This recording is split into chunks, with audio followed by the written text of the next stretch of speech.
중국에서 한국에 다양한 직접적인 피해를 주고 있는 사안은 우선 한국을 가득 메운 미세먼지를 들 수 있는데, 이는 한국의 주장만 그런 게 아니라 한중 간의 공동 연구 결과로 최근 그 원인을 알아냈습니다. 한국기술연구원은 한국과 중국 공동 연구로 고농도 미세먼지 원인이 중국임을 밝혔습니다. 또한 국내 불치사 문제는 물론이고 건강보험료를 5년간 2조 5천억 원가량 수급한 것이 거론됩니다. 그러나 역시 가장 위협이 되는 문제는 중국이 직접 한국의 반공식별 구역을 계속 침입하는 것입니다. 중국은 밥 먹듯이 한국의 카디지를 드나들면서 영공에 거의 침입할 기세로 위협을 가합니다. 또한 바다에서 소위 노략질을 하는 중국의 어선떼들도 한국에 있어서는 크게 위협을 주고 있습니다. 중국은 불법 조업을 통해서 매년 어획량을 크게 늘리며 한국과 일본 등의 수자원을 사실상 약탈하고 있습니다. 반면 한국과 일본은 계속 연근의 어획량이 최근 10년간 점점 감소하면서 중국에 대한 단속 필요가 커집니다. 이렇게 한국 연근해에서 어획량이 감소한 것은 중국의 불법 조업과 서해바다 오염이라고 전해지고 있습니다. 중국은 불법 어획을 해서 한국에 큰 피해를 주는 동시에 서해바다까지 온갖 오염물질로 더럽히고 있는 것이죠. 심지어 이들은 최근 코로나를 틈타 단속이 어려울 것이라는 판단하에 한국의 바다를 좀 더 유린하고 있는 상황이 나옵니다. 해양경찰은 서해 북방 한계선과 한중 어업협정선 인근 우리 해역을 침범하는 불법 조업 중국 어선이 급증함에 따라 기동전단을 구성해 일주일간 대규모 단속을 벌여 800척 가까이를 퇴거 조치한 바 있습니다. 해경은 이번 대규모 단속에 따라 100척 이상 대규모 집단 침범 형태가 급감하는 등 예방 효과가 있는 것으로 보고 앞으로 2차 기동전단을 구성해 더욱 강력하게 단속을 벌인다는 계획입니다.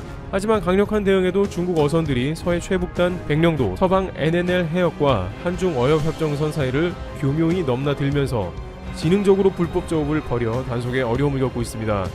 일각에서는 단순히 물대포 수준이 아니라 인도네시아와 같이 포획된 배들을 폭파시키거나 불법 조업하는 어선들을 격침해야 하지 않냐는 이야기가 나오고 있습니다. 군사강대국 러시아는 실제 중국 어선이 나타나자 군함으로 격침했고 이후에 다시는 재발하지 않고 있는 상황입니다. 아르헨티나 역시 2016년에 중국 어선을 군함으로 격침시킨 바 있습니다. 그러나 한국은 격침은커녕 사실 불법 어선에 타고 있는 선원들조차 매우 조심해서 대우해줘야 하는 상황입니다. 2014년 중국 불법 어선이 등장해 해경이 제압하는 과정에서 중국 측 어선이 선장이 변을 당하자 중국 당국은 불법임에도 불구하고 한국에 강력하게 항의하는 모습을 보이며 극렬히 저항했습니다. 자신들이 불법을 자행함에도 불구하고 오히려 뻔뻔한 모습으로 한국의 재발 방지를 요구했습니다. 중국은 자신들의 가진 힘을 마음대로 휘두르지만 중국과 경제적인 밀접한 관계를 가지고 있는 한국은 사실상 더 이상 강력한 조치를 취하기 어렵다는 이야기가 나오고 있다는 상황으로 판단됩니다. 게다가 중국 당국은 중국의 다양한 배들에 국가 보조금을 주면서 어획량을 늘리라고 독려합니다. 배를 운용하는 데 있어서 가장 중요한 것 중 하나는 연료인데 이를 국가에서 상당히 책임져 주니 중국 어선들은 아예 수천 척이 떼를 지어서 한국, 일본은 당연하고 전 세계를 휘젓고 다닙니다. 아무리 한중 간의 어업협정이나 관련 사안에 대해 사전 협의를 하더라도 무용지물인 것이 중국 당국은 14억 중국 인구에 공급할 어자원이 사실상 부족하므로 불법 조업을 독려하기 때문이죠. 결국 이러한 불법 조업이나 중국의 횡포는 한국이 단독으로 막아내기 매우 어렵다는 결론에 다다릅니다. 그런데 이 와중에 미국의 바이든 정부의 새로운 국방장관 후보가 다른 국면을 보여줄 것으로 기대됩니다. 미국의 새로운 흐름이 중국이 현재 전 세계에서 벌이는 노략질을 줄일 수 있을 것인가 주목이 될 정도라는데요. 버락 오바마 대통령 시절 미국 국방부 차관을 지낸 미셸 플로노이가 바이든 행정부의 첫 국방부 장관 유력 후보로 떠오른 가운데 그가 미군이 남중국해에서 중국 전 함대를 3일 안에 괴멸시킬 능력을 보유해야 한다는 구상을 제시한 사실이 주목받고 있는 것입니다. 홍콩 SMP는 15일 미국 더 강경해지나 펜타곤의 잠재적 수장이 중국 함대를 72시간 안에 격침시킨다는 아이디어를 드러냈다는 제목의 보도에서 플로노이 전 차관이 올해 발표한 강력한 대중 억제 개념을 소개했습니다. 그는 지난 6월 포리너 패스 기고문에서 미국이 영내에서 중국의 군사적 주장을 꺾을 수 있을 만큼 확고한 억지력을 가짐으로써 중국 지도부의 오판을 막을 수 있다고 했습니다. 인도네시아의 여성 해양장관인 수시 푸지아투티와 비슷한 방향인데요. 그 역시 중국에는 확실한 방법으로 의지를 보여주지 않는다면 불법 조업은 계속된다며 어선을 폭파하는 것이 최상임을 강조한 바 있습니다. 미국의 첫 여성 국방장관 후보인 미셸 플로노이는 이와 같이 좀 더 확실하고 명확한 방향을 제시한다는 것입니다. 따라서 역대급 초강경 미국의 국방장관이 제시하는 중국에 관한 엄포는 중국이 그냥 넘어갈 수 없는 것이죠. 물론 이것이 한국 근해의 중국 불법 조업과 무슨 상관이 있느냐, 한국은 상관이 없지 않냐고 할 수도 있는데요. 일각에서는 트럼프 행정부에서 미국 중심주의로 돌아서며 세계 경찰 역할을 급속히 축소시키는 상황이 되었고, 이를 중국은 즉각 파악해서 이제 전 세계의 어자원을 휩쓰는 함대를 꾸리는 계기가 되었다고도 주장합니다. 미국에는 러시아 정도가 중국을 제어할 수 있겠으나 러시아는 그런 역할과는 거리가 멀기 때문에 이제 중국 어선들은 중국 당국의 보조금을 받고 갈라파고스 앞바다까지 진출해 해상물을 싹쓸이합니다. 따라서 트럼프 행정부에서 내려놓았던 세계의 경찰 역할을 미국이 다시 복구하기 시작하게 되면 중국이 전 세계에서 관련된 불법 조업은 물론이고 남동중국 해에서도 움직임을 축소하게 되는 것입니다. 또한 중국 정부는 불법 조업에 관련한 보조금을 줄일 것이고, 이는 자연스럽게 어선들이 출항하지 못하게 됩니다. 결국 미국이 트럼프 행정부의 기조를 바꾸기만 하더라도 중국은 미국 눈치를 극심하게 살피게 될 것이라는 점입니다.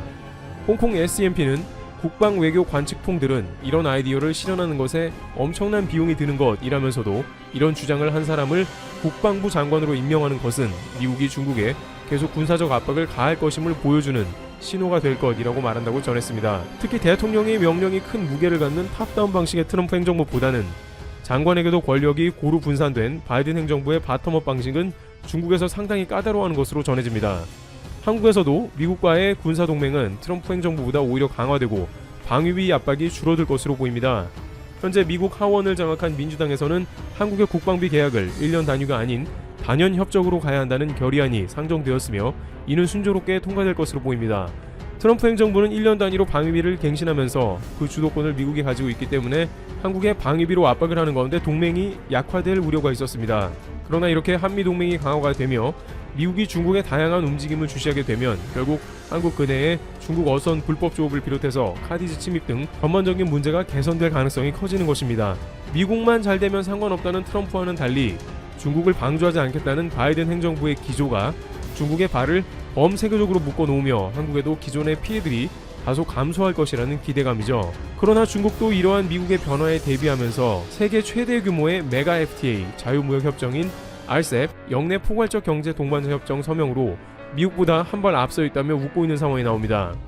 중국은 RCEP을 체결해 미국의 포위망을 뚫고 자국에 유리한 경제 질서를 형성하는데 중요한 돌파구를 마련했다고 자평하는 분위기입니다. 버락 오바마 대통령 재임 시절 미국이 중국을 배제한 채 일본, 호주, 캐나다 등 핵심 동맹국과 우방국을 주축으로 아시아 태평양 지역을 아우르는 세계 최대 무역협정인 환태평양 경제 동반자 협정 TPP를 결성했지만 2017년 도널드 트럼프 미국 대통령의 집권 후 판도에 급속한 변화가 생긴 것입니다. 미국이 주도한 TPP를 미국이 탈퇴하는 초유의 사태가 발생한 것입니다.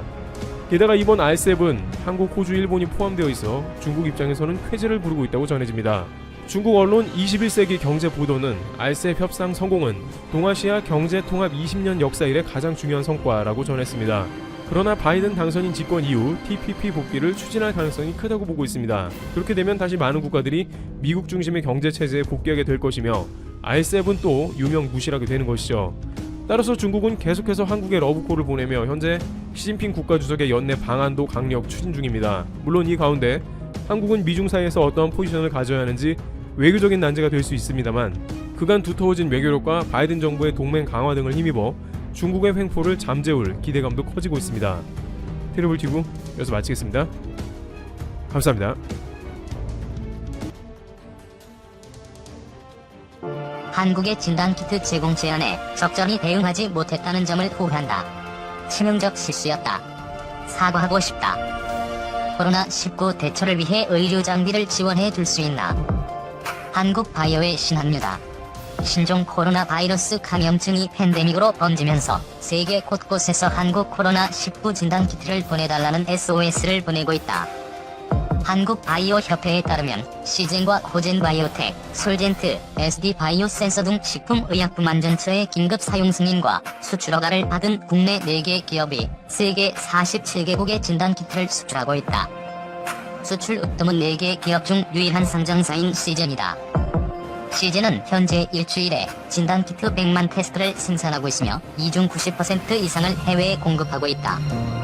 수출국은 유럽과 중동, 동남아를 중심으로 총 45개국에 이른다. 최근 확진자가 급증하고 있는 미국의 경우 지난 16일부터 FDA 승인을 받지도 않은 상태에서 추후 승인을 전제로 시즌의 진단키트를 수입해 이미 사용하고 있는 것으로 밝혀졌다. 코로나19 발병 초기 한국 성지 순례에 참여했던 관광객들을 억류했다 돌려보낸 이스라엘은 자국에서 쓰는 진단키트 수요의 전부를 시즌에 의지하고 있다. 시즌, 코젠 등 한국 중소기업, 세계 진단키트 주도. 시즌 관계자는 해외 곳곳에서 정부 차원에서 요청이 밀려들고 있지만 생산 물량이 따라주지 못해 적자는 국가의 주문을 거부하고 있는 실정이라며 현재 지하회의실을 개조하고 공간을 새로 임대하는 등의 방법으로 생산시설을 늘리는 작업을 하고 있다고 말했다. 지난달 4일 국내에서 처음으로 긴급 사용 승인을 받은 코젠 바이오텍도 현재 일주일에 25만 명을 진단할 수 있는 키트를 생산하고 있으며 이 중 70%를 해외로 수출하고 있다. 수출국이 다양한 시즌과 달리 코젠은 사우디아라비아 등 중동 국가를 중심으로 30여 개국에 제품을 보내고 있다. 현재 국내에는 이들 기업 외에도 42개사 60여 개 제품이 질병관리본부에 긴급 사용 승인을 신청한 상태다. 선진국이 한국에 진단키트 지원 호소하는 이유. 왜 세계는 미국이나 유럽 등 기존 바이오 과학 선진국이 아닌 한국, 그것도 중소기업의 진단키트에 목을 메고 있을까? 미국 대통령이 정상회담을 통해서까지 진단키트를 요청한 것은 전례가 없는 일이다. 우선 미국, 캘리포니아를 중심으로 첨단 바이오 기업이 즐비한 미국에서 제대로 된 진단키트가 왜 없을까? 해답은 한국처럼 양산시설을 갖춘 기업이 진단시약과 키트를 개발하는 구조가 아니기 때문이다. 각 주의 질병통제센터와 공공임상연구실이 자체적으로 진단시설을 개발하고 FDA의 승인을 얻어 감염병 진단에 대응하는 시스템이다. 그간 팬데믹에 이를 정도 감염 환자 폭증을 경험한 적이 없어 공공기관에서의 생산만으로도 충분했다. 게다가 이번에 개발한 코로나 진단키트에 오류가 생기면서 그나마도 공급이 더 늦어졌다. 결국 미국은 뒤늦게 다국적 기업 로슈에 진단키트 공급을 요청했지만 이마저도 부족한 상황이 된 것이다. 유럽은 어떨까? 이들 국가에도 바이오, 제약 관련 기업이 있지만 코로나19가 중국과 한국에서 번질 당시만 하더라고 남의 나라 얘기 정도로 여긴대다. 의사결정 과정이 늦은 대기업 중심이라 대응이 늦었다는 게 업계 관계자들의 분석이다. 반면 한국은 진단키트 생산 기업들이 중소, 벤처기업들이라 오너 중심의 빠른 결정을 할 수 있었다. 여기에 그간 쌓아 올린 노하우가 빛을 발했다. 국내 업체들은 기존에 하루 이상 걸리던 진단을 대용량으로 4에서 6시간 만에 해결할 수 있다. 진단 정확도도 98% 이상을 보여 체코, 헝가리 등지에서 부정확한 진단으로 무리를 일으킨 중국 제품과 대조를 이뤘다. 질병관리본부의 빠른 판단도 결정적. 제외진단기업협의회 운영위원을 맡은 오기환 한국바이오협회 전무는 이번처럼 갑자기 코로나19 사태가 벌어질 때는 진단키트의 양산이 필요한데 대량 생산을 할 수 있는 것은 민간기업 섹터밖에 없다며 한국은 그간 사스와 메르스를 경험한 진단 관련 민간기업들이 노하우를 쌓아 이번에 빠르게 움직일 수 있었던 것이라고 말했다.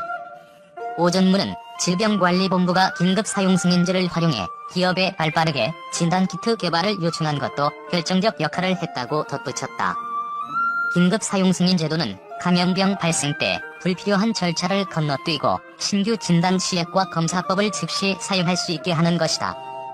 실제로 지난 1월 미국 국립생물공학정보센터에 코로나19 유전자 연기 서열이 공개된 지 14일 만인 1월 26일 설 연휴 중이었음에도 질병관리본부는 한국바이오협회에 진단키트 개발업체들을 모아달라고 요청했다. 이튿날 바로 기업들을 대상으로 한 설명회가 열렸고 28일 긴급사용 승인 공고가 발표됐다. 2월 28일까지 한 달간 코로나19 진단키트를 개발 기업들의 신청을 받는다는 내용이었다. 이후 2월 4일 코젠바이오텍이 처음으로 2월 13일에 시즌이 승인을 받았다. 긴급 사용 승인제가 없다면 최소 1년 이상 걸리는 과정이었다. 물론 코젠과 시즌 등 민간 기업들이 중국에서 코로나19가 무섭게 번져가는 상황에서 DNA가 공개되는 것을 보고 발빠르게 진단키트 개발에 들어간 것이 우선이다.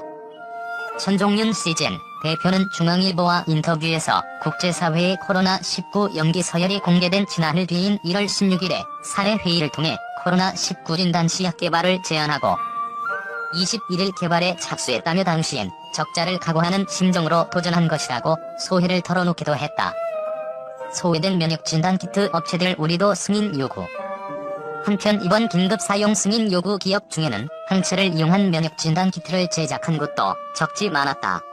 하지만 식약처로부터 승인을 받은 기업은 전무하다. 코로나19의 특성이 초기에 전염력이 강해서 무증상 감염자가 많은 경우엔 정확한 진단이 어렵다는 점 때문에 식약처는 이번 긴급 사용 승인을 분자 진단 키트만을 대상으로 한정했다. 면역 진단 키트는 임신 진단 키트처럼 현장에서 20분 안팎의 짧은 시간 안에 검사 결과를 확인할 수 있다는 장점이 있다. 하지만 코로나19는 감염되고 항체가 제대로 형성되기까지 일주일 이상 걸린다. 때문에 초기 진단에는 부적합한 단점을 가지고 있다. 이승규 한국바이오협회 부회장은 이제 한국은 물론 세계적으로 코로나19가 지역사회로 확산하면서 진단 수요가 폭증하고 있다며 앞으로는 긴급 사용 승인의 대상이 되는 유전자 검사 시약뿐만 아니라 무증상의 잠복기가 긴 환자를 대상으로 검사와 대량의 신속한 진단을 위해서 분자 진단을 보완할 수 있는 항체 면역 진단 제품을 보조적으로 사용하는 것도 검토할 필요가 있다고 말했다. 진단키트 업계가 혼란에 빠졌다. 미국에서 승인한 한국어 진단키트 대체 뭔가요? 국외 시장 진출에도 정신호가 피어 정부가 국내 코로나 바이러스 진단키트 3개가 미국 식품의약국 사전 승인을 받았다고 발표하면서 진단키트 업계가 혼란에 빠졌다. 정부가 섣불리 관련 내용을 발표해 주식시장의 혼란을 부추길 수 있다는 지적이 나온다. 외교부는 지난 28일 보도자료를 내고 코로나 진단키트를 생산하는 국내 생산업체 3곳의 제품이 27일 미국 식품의약국 긴급 사용 승인 절차상의 사전 승인을 획득했다고 발표했다. 외교부는 이어